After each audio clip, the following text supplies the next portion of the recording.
All right. So just a couple of questions. Where are you first? Where are you? Oh, I got the shades on because it's actually daylight here in LA. I'm at the Bonaventure Hotel, which is kind of an icon because it's a cylindrical shaped building, uh, circled, kind of like the Olympic circles. Pretty neat hotel. So that's where I'm at. I got a little downtime. So based on our popularity of how things are going, I really wanted to touch base with you and make sure that we're all caught up. Yeah, well, of course you did. Also, oh, that probably came across as condescending. Sorry. All right. Of course you are. Good. How's that? That's better. Second thing is you're wearing your sunglasses inside. Yeah. I Here, don't know. I don't I like the did. way I look at the I have camera. mine. Here, we'll put them all together. Oh, oh no, no, no, no, no. You look like disease. Oh my God. Things just got serious, Mike. Yep. Oh my God. Yep. That's actually super cool. No, well, I'm nothing if not super cool, striving for that and All right, everything. I really got to compliment you today, though. Hmm. Right off the bat, your dress attire. I love it. Yeah. You look great in black. That's a nice shirt. It's got sleeves on it, and it's Yeah. got a collar. Yeah. It does. It does. What more can you ask for? Yeah, well, I had intended to show up in well, I was going to have a black suit with a thin black tie and have my sunglasses on for that. I Which reminds me, Well, hang on, let me finish. I just want to had the explain what. memory probe thing. Just hold on. So I was talking to Cynthia, my wife, about wanting to go on a brief trip, and I would be back, same day. And because of my past, she wasn't really going to go with that. So I was explaining to her that I had something I wanted to do in Washington, D.C. And I said, I need a suit. So I thought I would just go down to some local cowboy outfitters here and get a black suit, then black tie, because I don't have a suit. I don't wear suits. Well, I take it back. I do have a suit, but it's too big now, and I only wear it to funerals. So it's like that's not the best, thing. So at any rate, she said no. But I had fully intended to show up in a black suit with a thin black tie and a white shirt. So I'm just saying, and I did not get to go, and I did not get the suit. Now, fortunately, what I was looking for was streaming on YouTube, so I was able to watch that, blast it in the house while she was gone. TV in the living room, here in the office, the bedroom, all that kind of stuff. I had it going, so I didn't miss anything. So other than not getting to experience the ambiance of this desperate group of people trying to talk about things I had no clue about, that was good, but it was fun. I had a good time, but no, I did not get the black suit. So I thought the least I could do. This is actually gray. Maybe I'll wear a black one next time. I have two shirts that have sleeves on them, which is nice. These are generally worn in the winter, so we're gonna have to wrap this up fairly quickly, or I will start perspiring greatly because it is hot here, very hot. Not in the house You as don't want much, to but do that outside on fair. camera, man. You don't No, ever want to do that on camera. But I really appreciate the look. I think that's it's not really charcoal. It's called a black heather. yeah, it's great. Heathering. It's great. Yeah, like It's that. great. I have a gray shirt, have a black shirt. There you go. I'll wear the black one maybe next time. Another thing, the sunglasses. I mean, come on. I'm a superstar. Yeah. My future is so bright. I got to put shades on. Oh yeah, we've got tens of followers for this podcast. We want to thank those tens of followers for continuing to be faithful in With the viewing. tens of followers again. Tens. Tens and tens. Well, so you're 5,000 like or 50,000 likes. That's a pretty tall order, Mike. I don't know. It's just it popped into my head. What are you gonna do? It So was you're just yeah. I forget you're a numbers guy. yeah. So you're there in LA in the Bonaventure Hotel. They don't get bothered by people coming in and doing stuff like this. How come what? Don't they get bothered by this? People, Oh, mucking about in the lobby or wherever you're at. I'm such a superstar. That's why I'm keeping the shades on. Got my Hollywood look going on. And I'm sure people are listening. They're amazed, Yeah. Okay. Well, especially at the stuff that we're going to cover today. right. Right. And what is that exactly? Ah, No. eh. last episode, you touched upon some interesting stuff. The reason why you're a little dressy today, I guess you're feeling the groove, what we're going on here. Our numbers are looking good. And again, I have not publicly promoted our show yet, and it's catching on. People are just following us. I don't know how that is. I guess it's word of mouth now. But oh, let's open up with some business today. All right. Emails. Yeah, I got an email. Why am I not smiling? Well, no, look, it didn't really mention you. And the reason I'm not going to read it is because it started out by saying, I don't understand why Richard says you have a face for radio. I think you're very handsome and have an excellent voice. I could listen to you read a phone book all day, right?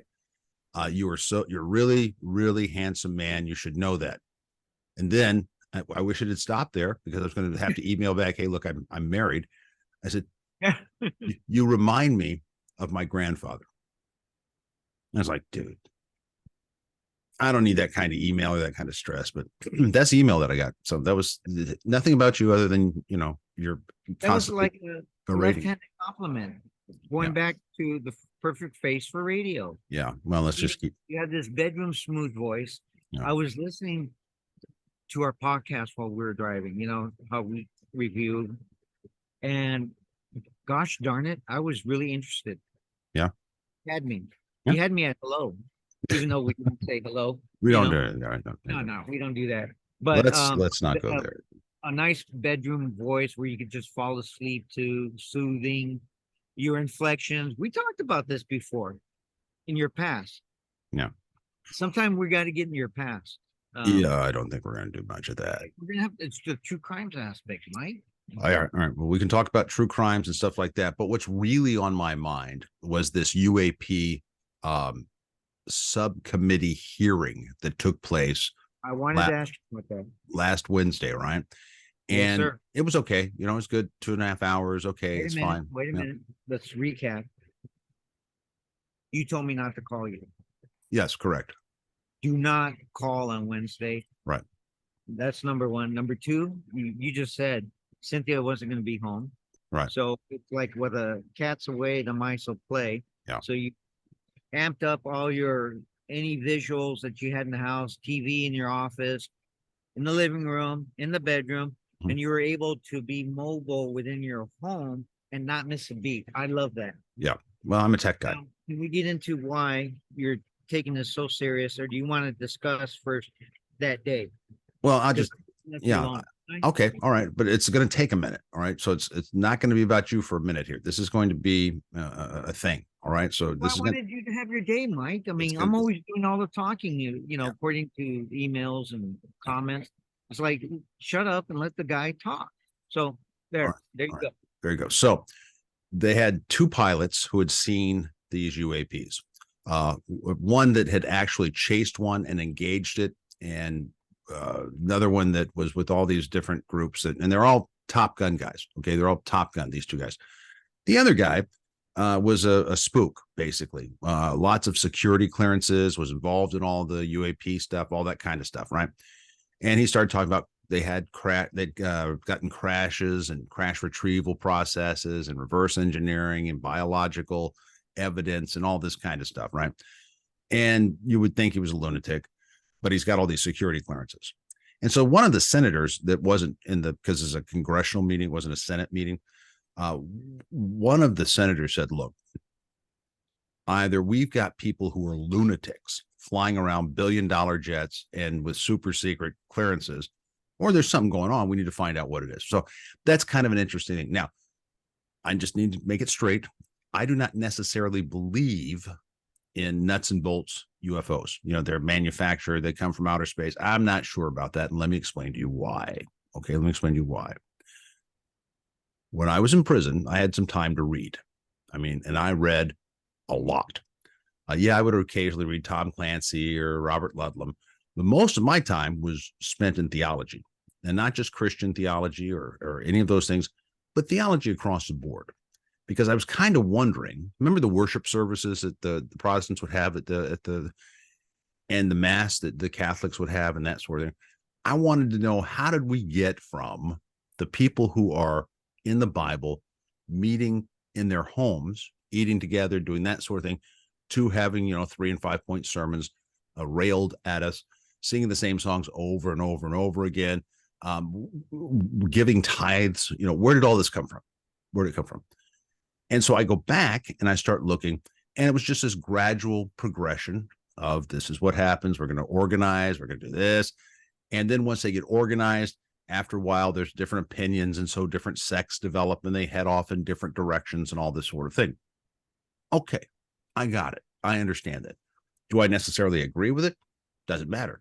It's what happened, right? It's what happened. So these groups break off and they do all this, and each one thinks they're absolutely right and that the other people are wrong. They may tolerate one another, but in reality, each one thinks they're right. It's their own thing, right? You hear me? Got what I'm saying?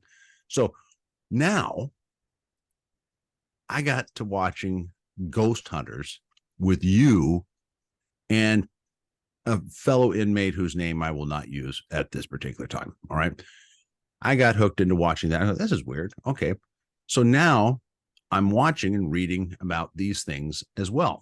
And when I get out, I have all this time to read, right? Because nobody's going to hire an ex-con to do too much of anything. But the nice thing is they don't expect much if you're an ex-con. So that's okay. But I've been doing construction work or working in a church, do that sort of thing.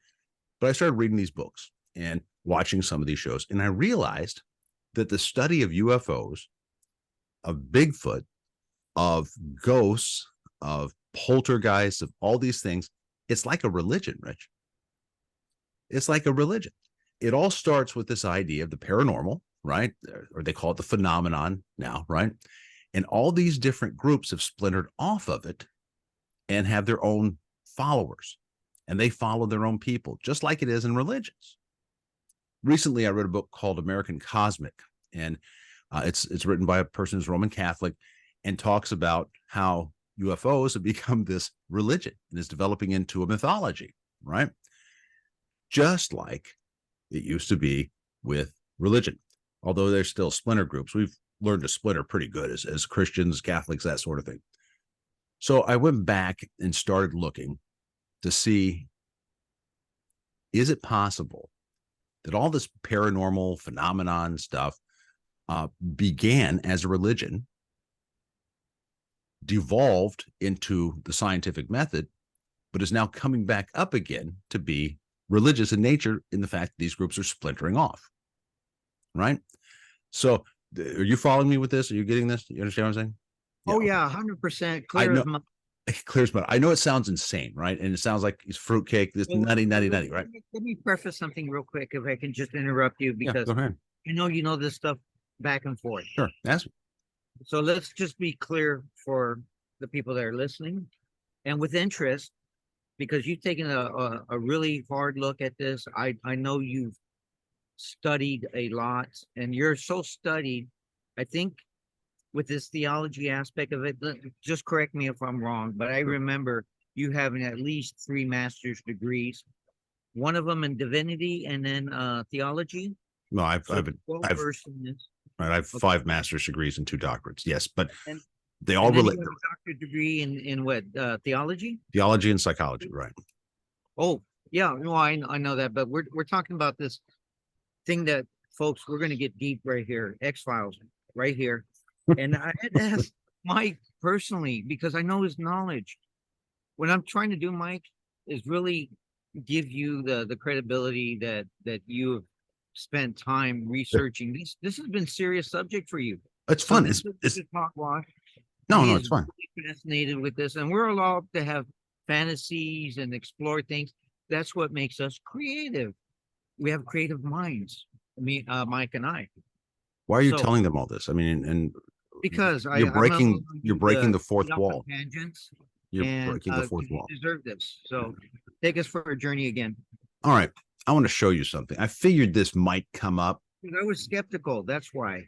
Yeah. Well, let me show you something. You're going to give us the goods right now. No, not necessarily. I just want to show you some of the things that kind of after years and years of study, kind of pique my interest. All right. for a while, for a while, I'm kind of a lapsed Protestant and lapsed Catholic because I had converted to Catholicism prior to going to prison because my first wife was Catholic, Yeah, right? you were. And it didn't work. So Your member card expired? You let it lapse? nah, you can always go back. Are you a card carrying member? No, I'm not a card carrying member of anything.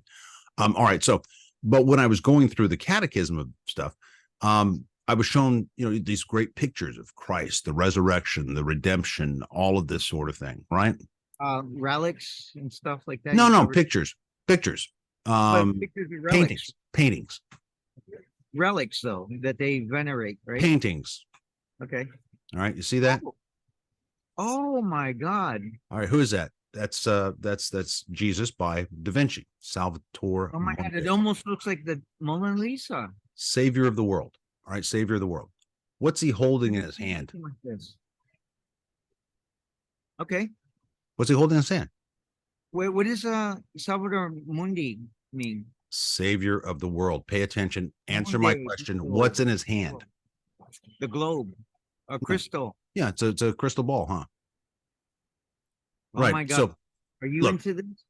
No. I'm just showing some things that I find interesting. I'm not espousing anything, any belief or anything like that. I'm just saying this has kind of been interesting. This is why the UAP.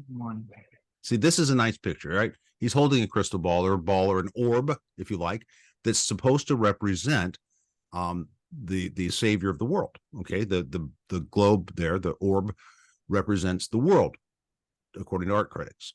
Okay, this is what they call a globus cruciger, which is that's Latin for cross-bearing orb. All right, it was a Christian symbol that looks like this, but that cross stuck in that, there's no cross stuck over here. So kind of interesting. All right. But this thing here was used by people and as a symbol of authority. They have coins, hats, all this sort of thing. Right. You got me? Is that orb supposed to be the Mundo again? Yeah, that's the world. It's got the cross on top. The world? Okay. That has it. This does not. All right. So that's fine. All right. Let's move on just a little bit further. This is a painting from 1338. Yeah. 1338. Yeah. What is that?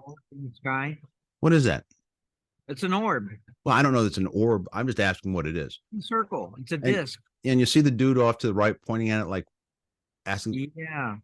All right. So, but the other people, they don't see it, do they? They seem to be ignoring it. Right.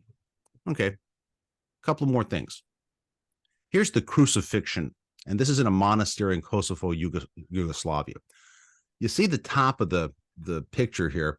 There's a couple of these. Yeah, I see what you're getting at because I can see the spaces at the bottom or capsules. I don't know what to call these things. Cradles. They're kind of close, huh? But they're flying in the air in the background. They're the same ones. Oh my God, you're right. So I'm looking at this stuff, kind of going, I don't know. But here's another cool one. You ready? This is the Baptism of Christ by De Gelder. Oh my God, is that? That's the Holy Spirit, according to the priest that I was talking to with about this. He says that's the Holy Spirit. But doesn't it kind of look like a disc? And isn't the Holy Spirit? Oh yeah, the Holy Spirit showing up in the shuttle service or something. There you go. This shuttle service, Yeah. So I'm just showing you some. It does look like yeah. This is to me is just bubble gum for the mind, but I enjoy it. It's kind of a relaxing thing to follow through, look at. And what I've discovered as time goes on. I'm kind of shocked at what you're telling me. Don't be shocked. I'm just showing you stuff. That's all. Don't be shocked. There's our tens of listeners will probably fall to single digits because I just showed this stuff. Let me go with the tens of listeners. People, please like and subscribe so Mike can get off tens of listeners. Yeah. So anyhow, 20s, 30s, come on. So here I am reading about this, trying to understand this stuff. A guy in prison gives me this book, and it's called The Dancing Woolly Masters, right? The Dancing Woolly Masters. And did I catch all kinds of garbage from my Christian brothers. What are you doing? This is some sort. It's about quantum physics and about how quantum physics works. And I'm not going to go into quantum physics here, but I'm just going to say, in a lot of times, it's more of a philosophy than it actually is a science. because they don't really know how all these things work at the tiniest levels. But all of this, I'm a believer in God. I believe God. And I don't think he's told us everything that he made. All right. Okay. He's told us everything we need for our salvation. Okay. I'll go with that. Yeah. But I don't think he told us everything he did. I think this world's a whole lot more interesting than sometimes we allow it to be. And so I'm just showing a couple of things here. I don't want to go off on something here. And probably, hang on. No, hang on. Probably if one of the colleges that I work for hears me talking like this, I'm going to get a stern talking to. I'm just going to let you know. Yeah, major write-up. Write-up. And then at that time, he contact me because back to prison days, true crimes, what we're doing here. If you recall, I became known on the yard as the shot fixer, incident reports. Yeah.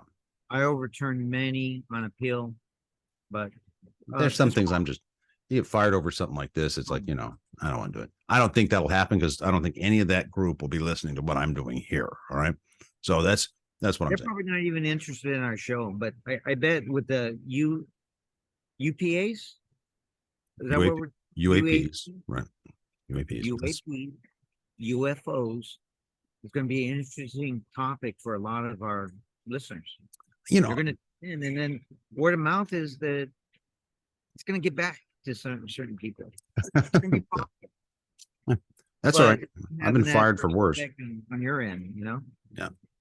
Yeah. So I'm just saying that for me, the world is a lot more interesting. All these different cultures have all these different, what we call now folklore, but their folklore was originally their religion. And their religion was based upon things like you just saw. And they all had essentially the same type of things, reports of things flying through the sky, of these big hairy men. You have Sasquatch, you have Yeti, these two different things. They had all this sort of thing. They had a folkloric culture is what we call it now. But for them, it was a religion based upon these experiences. And to me, that's fascinating. The idea of the gentry in Ireland, the little people, elves who originally did not have wings like angels. Gentry? They called the gentry. And fairies and stuff like that. They're all related, Mike. But it was part of the religious culture.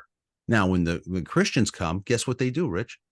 They incorporate some of it into the religious practice. Okay, you want to believe in brownies, leprechauns? Please explain the Gothic cathedrals in France and Notre Dame and yeah. Okay, this is not really a true crime thing, is it? But anyways, it's our show. What are you gonna do? Yeah. What are you gonna do? What are you gonna do? Gargoyles. Let's talk about gargoyles for a second. That's where I was gonna ask you about gargoyles. Cathedrals about that. So go ahead. All right, thank you. Cathedrals in Europe, a lot of them have these gargoyles on the sides, right? And on the top, peering down, doing all this, right? And their mouth is in a perpetual O, all right? Now, I never noticed that, but you're right. I know. I've studied this. All right. So when it would rain, they would use these drainage systems to drain the water off into specific areas so it didn't just pour over the edge and ruin the masonry and all that. And they shot it up through these gargoyles' mouths, and it would be spewing out over the thing. So people knew where not to walk and where to walk, right? And the gargoyles were facing out, okay? Because you want the water going out. So they were facing out. Well, here's what is interesting about this. The early Christian church taught and said the gargoyles represent demon eaters. They would eat demons. And so they were put up there to safeguard the church and the people going into it, right? And everybody's cool with that. All right. Well, the new generation comes along and they've now decided there are no such things as gargoyles. There's no such thing as leprechauns or any of these things flying through the air. It's either an angel or it's a demon. All right. Because it's easier to get, if you can polarize it. What is that an angel? No, it's a demon. All right. So it could be something else. Who knows? So they had to explain these gargoyles. They're from the church now, right? It was like, how do we explain this? And so what happened is they thought about it, got together and said, you know what? Those gargoyles are the things that will come and drag you to the pit of hell if you don't show up for church. Problem solved. Problem solved. All right. So that's just kind of these things that I find interesting, the studying of theology. And I realized that, oh, what's that got to do with anything? I'm doing anything. I don't know. I don't know what I believe about I stuff. don't know. I'm just saying, I'm thinking Hall and Oates, man eater. yeah, Amy. man, right. Well, I I'm think that was, thinking Hounds of Hell and rock and roll. yeah, well, the man eater. You Yeah. know. All right. So I see this mass edict going on where you got tons of these mass thousands of these gargoyles used in Gothic architecture at this time, medieval architecture. What are they going to do? Remove them all yeah, after they installed them? yeah, Hundreds of feet high. yeah, Not happening. So I like their explanation. Get yeah, your butt to church. If not, they'll drag you. yeah. They'll show up at your front door Monday morning, right? Yeah, So yeah.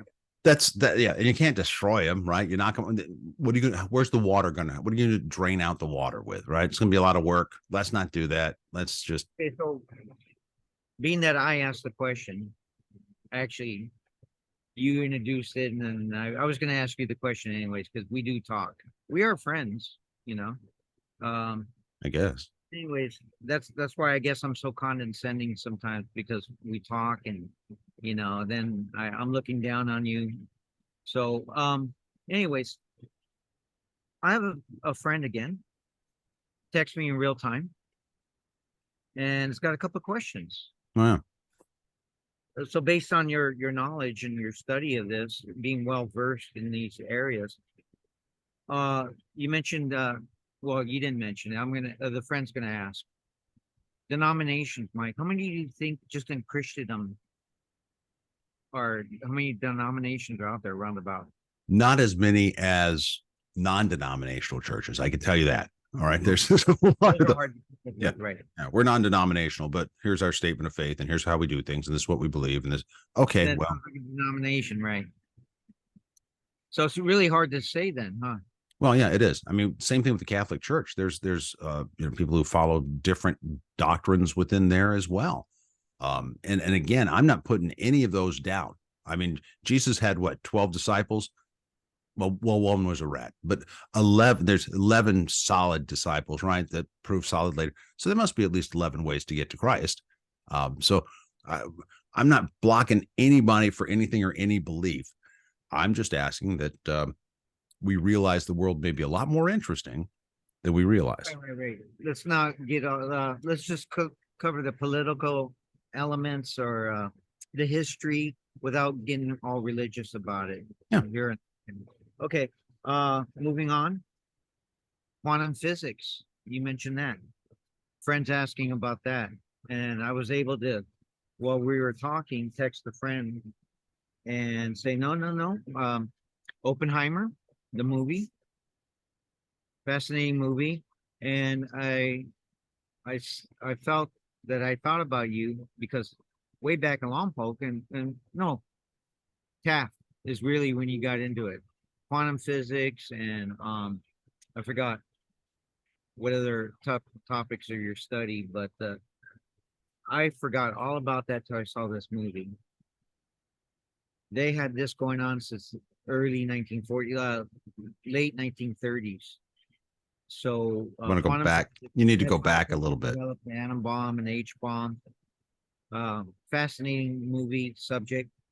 But yeah, I saw you all over that, in the movie, just this quantum physics and it's some serious stuff. The movie made me appreciate this science and how they had to prove the theory and go through a bunch of crap to get there. And finally it was a success, so very trying. And I feel that guy, the whole thing about,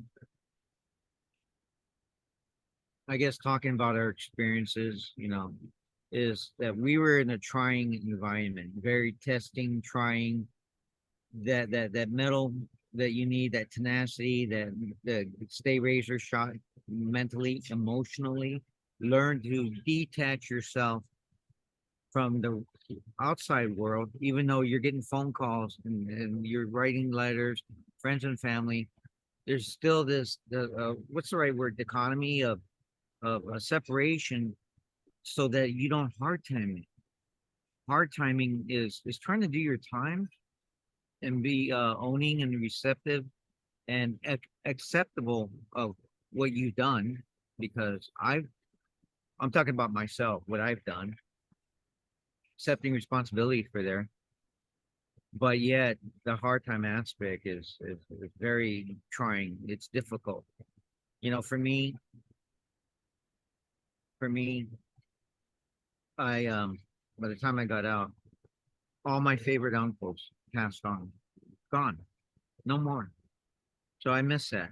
You know, it didn't affect me inside because guess what? So I wouldn't hard time it. Some of the family didn't tell me a whole lot of things, but it was probably worse to find out, hey, where's Uncle Pat? Where's Uncle Tony and Leach?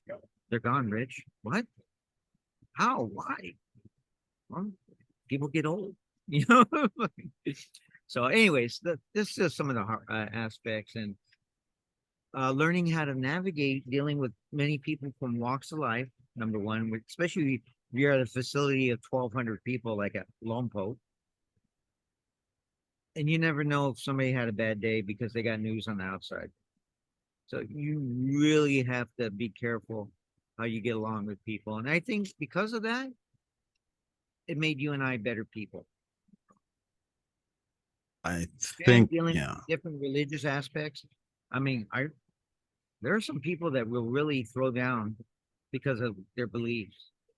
I've almost got into, places you wouldn't expect, and we're talking about religion and their perspective. And I had one guy want to pull out a damn kitchen knife from the kitchen. We were cooks in the kitchen, but luckily for me, the knives are on a tether, cable cord, metal.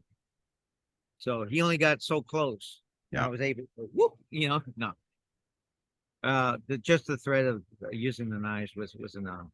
That really didn't happen as far as I made it sound. But the threats are real. And people are very serious about their faith, especially inside. Yeah, hang on for a second. Hang on. I want to point out something. When it comes to faith on the inside, you have time to think about stuff, right? Oh, I wanted to talk about that too. You can ask questions, you can think, you can, kind of bounce questions off one another and things like that. But what was the weirdest thing for me was I was doing some teaching, some Bible study. No, it was a systematic theology class that I was teaching. And this guy comes up and says, "What you just taught really offended me." Now, we're in prison. And for somebody to use the word offended kind of struck me sideways. On theology? On theology, right? And he said, I'm offended by what you said. Now, you hear it out here in the church all the time. I was offended by what the pastor said, or I'm offended by the color of the carpeting, or you hear that all the time. All right, that's just the way it is. But to hear it from a guy when you're locked up, and I remember telling the guy, hey, look around you. This is the result of our best thinking. We're here because of that. Say that, Mike. You always said that. And Look he, where you are. This is the result of your best laid plan. And he was about to he wanted to throw down right there. Fortunately, there were some other brothers around, and they just kind of separated. I mean, I wasn't getting agitated. I was just trying to point out a fact. Himself, Mike. Get offended about what? His best laid plan landed him there. Yeah, exactly. So, all right, go ahead. More questions? No more questions on this. Good. We can move on. All right. So what have you been doing? Talk about your day. Yeah, right. I'm gonna before I ask you what you've been doing. I saw a video that you posted on Instagram where at some party or something, and it appeared to me that you were stalking Miss Philippines or something like that. Were you stalking Miss Philippines at that party? You were. That video's out there, huh? Oh, I know I posted it, but I did it live. I didn't think it was gonna last. But no, I wasn't stalking Miss Philippines. You know why? There were several. They were all over the place. I went to a Miss Philippines talent show pageant. It's one phase of the pageant. So I met a couple of them. Oh yeah, that angle. You know what? I saw that video. Didn't give the right vibe. Oh no, it did not. It looked, but stalker video about that. Yeah. No, you know what caught my eye, and I know what video you're talking about. Is later on I became friends. So, it was that dress. She was wearing a shimmering dress, and it was beautiful. It looked gorgeous. So that's what I was doing, is capturing fashion. Then I realized I had the camera focus on her as she navigated through the crowd to get to a photo shoot, where they were taking pictures against banner. But yeah, that's all that was. Just a video to show my attendance at this event. That's it. Why? Why? Why attend the event? Why show that you were Oh, there? because it's part of the Hollywood stuff I'm doing. I was Why? invited as a guest, but the funny thing is, my partner, uh, Joseph, he flew in from Arizona to be part of this event. So I was his guest, and he's my executive producer, and COO of the corporation for Crypto Kings. Uh, anyways, he says we can't talk any business stuff, just meet everybody. You're not here to sell your stuff and tell anybody. But what happened was somebody recognized me at the event towards the close of the evening, the last hour that we were there, sometime in the evening, because it started in the daytime around 3 in the afternoon. There was food. It was just a soiree of Hollywood people having fun, in the fashion industry and beauty pageants. But anyways, somebody somebody found out or recognized who I was, and he's a fellow producer. And but anyways, next thing I know, I have a bunch of people huddled around me at the event after I was just told not to say anything. So I got recognized, and before you knew it, and before I knew it, I was holding court with at least 8 people, all interested, wanted to know the updates to the movie Crypto Kings, and then I people exchanged numbers and information. So that was kind of funny. And then the guy that warned me not to say anything found out about it, because they the people throwing the event called him over. You see that over there? He's with you, right? Yeah, yeah. So apparently he found out what's going on and went back to them. And by then, somebody that was significant part of the event had already talked to me. Oh, no, no, leave him alone. He's cool. This guy's doing some big stuff. We're glad he's here. And they left it alone. That always seems to be my life story. We talked about the popcorn incident in the previous episode.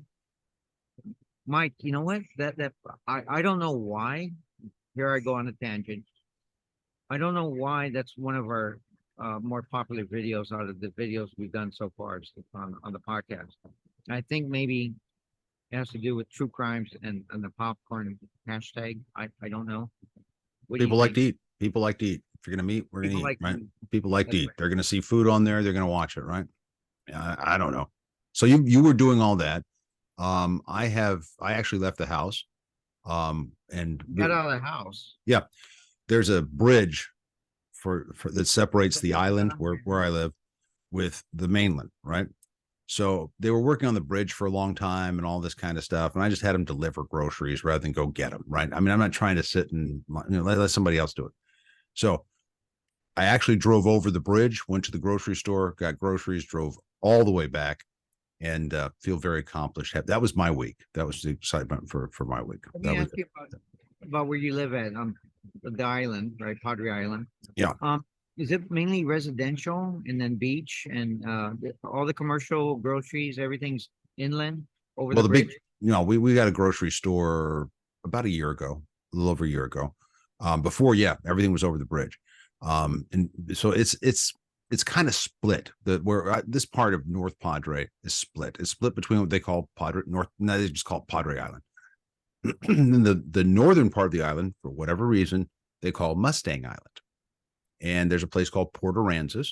And so that's kind of the real tourist mecca that people go to. But the beach, it's a very small island. I mean, very thin. It's called a barrier island off the coast of Texas.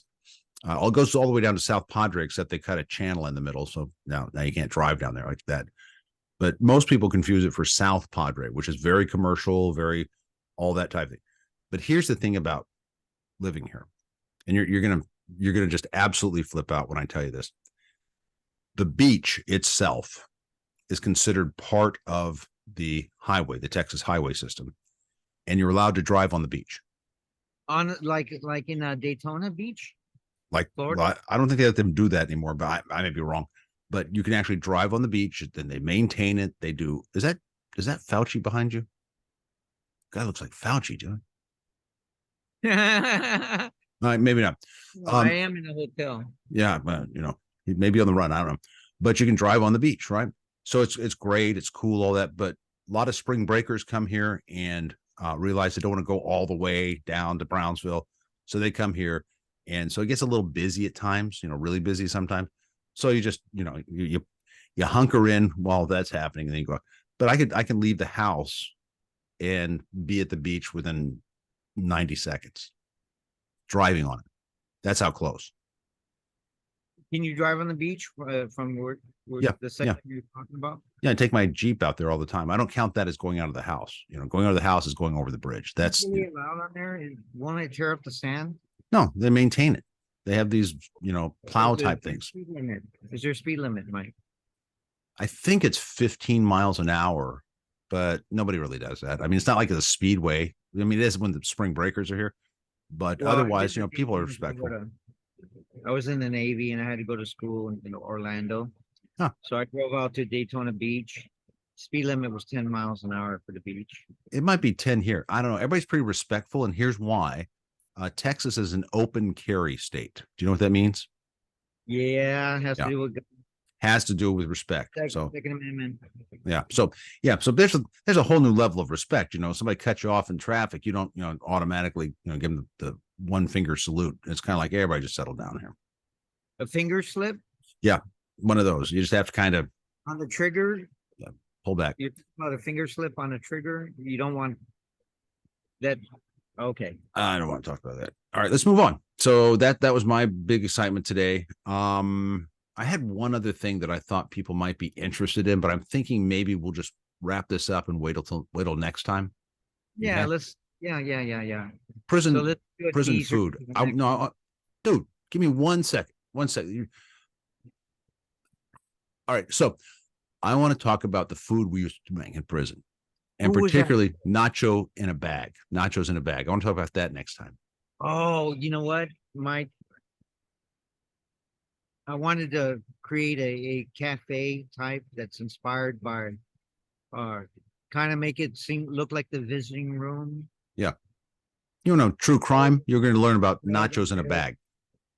Nachos in a bag. Yeah. Well, you know what you were really good at? I really liked when you made either burritos. I call them PB, not peanut butter, prison burritos. Right. I'm known for that on my family side. They love when I do the PB. But Mike, I have a question. Thinking about that, where do you find those beans at? Those beans were really, really good. I mean, Yep.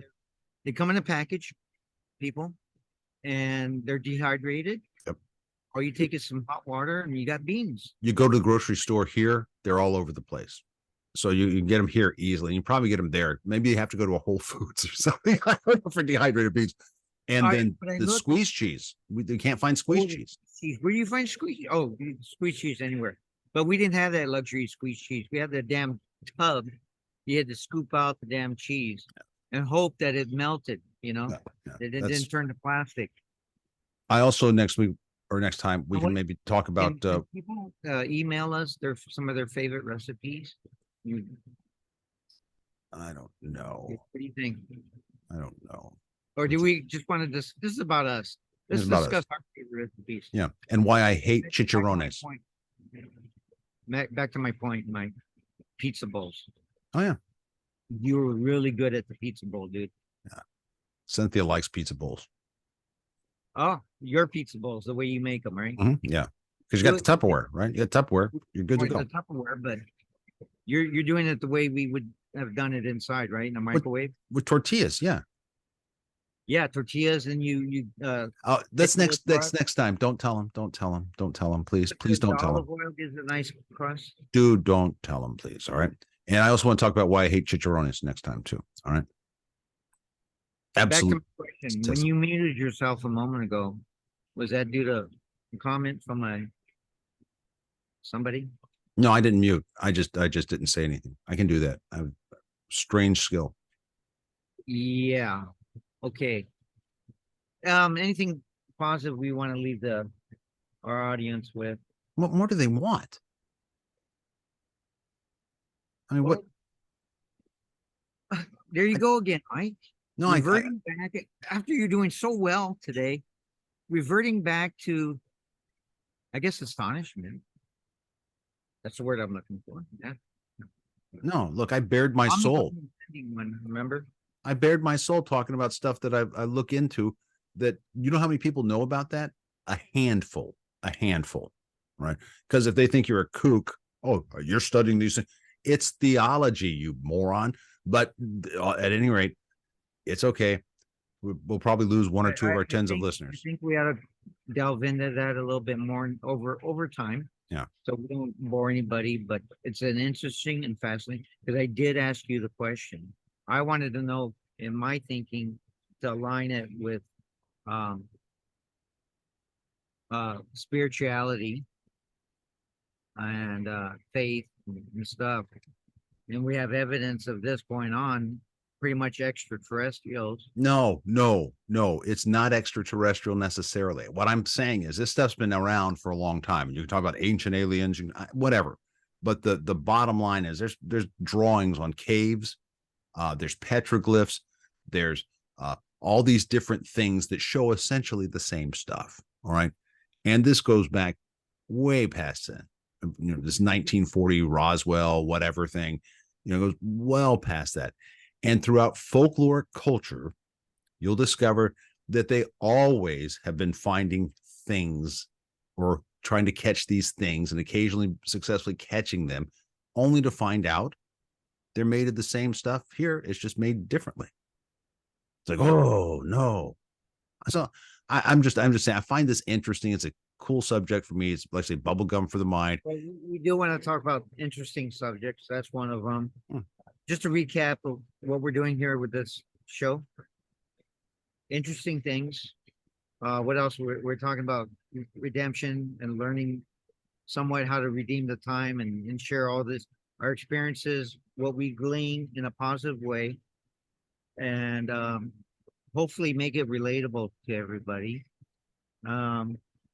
There's so many other subjects we got to cover, but we're at that time, Mike. Yeah, maybe Yellowstone. We can talk about Yellowstone too at some point. Yellowstone, the TV show. Yeah, I've never seen it, but I heard good stuff about it. Well, let me just tell you this, and then we've got to be done. If anybody says they want to take you to the train station, don't go. Yeah. Is that where all the bodies are buried? I'm just telling you if anybody says that. All right. Okay. So I'm going to let you leave. The people in the background are kind of giving you a weird look anyways. Like security is going to show up. That's not positive enough. We got to leave people on a good note. Oh, I'm excited, guys. Maybe in the next podcast, we'll talk about this. All the stuff going on with the movie. We're really moving along, and I just reached an exciting milestone, a phase, and I want to talk about that. Okay. So we'll leave that. Really good stuff, guys. All right, that's it. Again, thanks to both of our listeners and viewers for seeing us, and don't forget to like and subscribe. I never thought those words would come out of my mouth. All right, that's it. All right, we done? Just one more thing. Where to find the podcast right now initially is on my YouTube channel at Rich M 1231. For anybody that's sharing this, because it seems like it's going viral by word of mouth right now. It's being passed along. So like and subscribe, as Mike said. All right. Okay, we're done? Yeah. Okay, bye.